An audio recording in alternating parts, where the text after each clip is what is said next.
मूर्ख माणसा, इथेच भस्म करून टाकील पुन्हा असं काही बोलशील तर. माझ्या तंत्रविद्येवर संशय घेतोस. येत्या अमावास्येला तुझ्या शत्रूची लाकडंही स्मशानात जातील.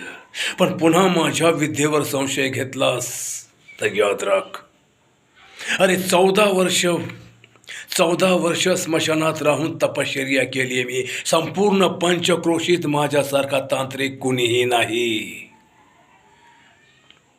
मृत्यू माझ्या हातात आहे, मी ठरवू शकतो.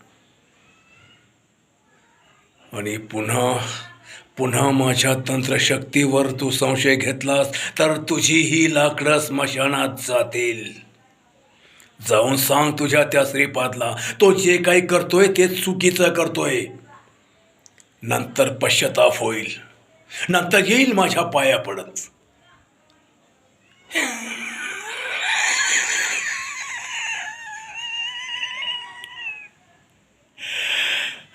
तो माझ्या पाया पडेल. श्रीपाद हारेल आणि मी जिंकेल.